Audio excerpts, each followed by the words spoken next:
এখানে আমি হরেক রকমের সবজি রেখেছি। এখানে রেখেছি আমি বাঁধাকপি, ফুলকপি, আলু, গাজর, ধনিয়া পাতা কুচি, পেঁয়াজের কলি, টমেটো কুচি, কাঁচামরিচ কুচি।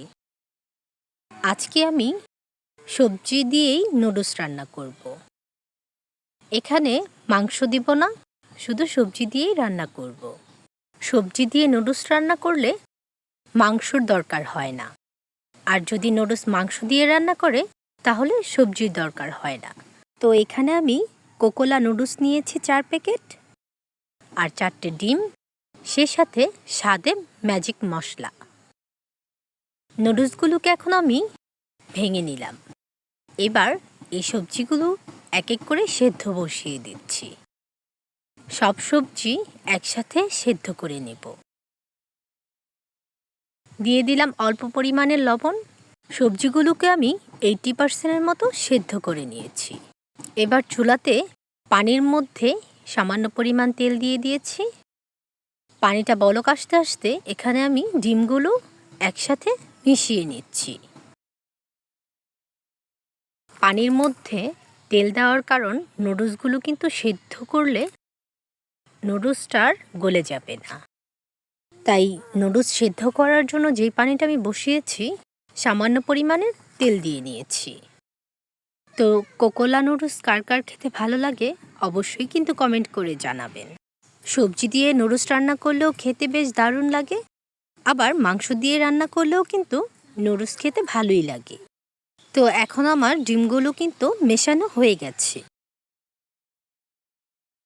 বেশ ভালো করে পানিতে কিন্তু বলক চলে এসেছে। এখন আমি এই ফুটন্ত গরম পানিতে দিয়ে দেব নুডলস।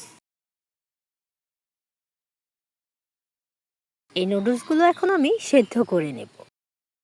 তবে নুডলস কিন্তু পুরোপুরি সেদ্ধ করা যাবে না, সেদ্ধ করলে নুডলসটা গলে যাবে। যেই কারণে আমি 80%-এরও কম নুডলসটা সেদ্ধ করে নিচ্ছি।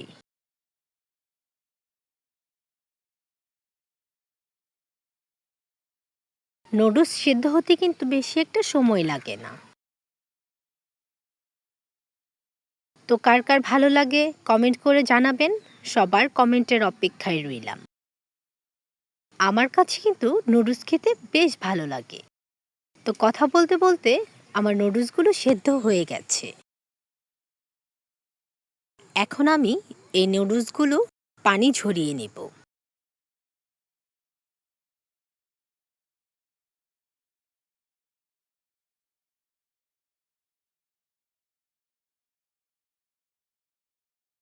নুডলসটা কিন্তু পানি ঝরানো হয়ে গেছে। এবার কড়াইতে তেল গরম করে ডিম দিয়ে দিলাম। পরিমাণ মতো লবণও দিয়ে দিয়েছি। এখন পেঁয়াজ কলিগুলো দিয়ে দিয়েছি। সেদ্ধ করা সবজিগুলোও দিয়ে দিলাম। কাঁচামরিচ কুচি আর টমেটো কুচিটাও দিয়ে দিলাম। স্বাদ মতো লবণ দিয়ে দিয়েছি। মশলাগুলোও দিয়ে দিলাম। এবার সেদ্ধ করা সেই নুডলসগুলো একই সাথে দিয়ে দিচ্ছি। এখন বেশ ভালো করে মিশিয়ে নিচ্ছি। নুডলস রান্না করতে কিন্তু বেশি একটা সময় লাগে না, ঝটপটে নুডলস রান্না করা যায়। ধনিয়া পাতা কুচিটা এখন দিয়ে দিলাম। আমার আসলে ধনিয়া পাতা কুচির কথাটা মনে ছিল না, যেই কারণে আমি এখন দিয়ে দিলাম। তবে ধনিয়া পাতা তো কাঁচাও খাওয়া যায়, কোনো ব্যাপার না। ফাইনালি আমার নুডলসটা কিন্তু রান্না হয়ে গেছে। কার কার কাছে কেমন লেগেছে সবাই কিন্তু কমেন্ট করে জানাবেন। আজকে আসি, আবার দেখা হবে। আল্লাহ হাফেজ।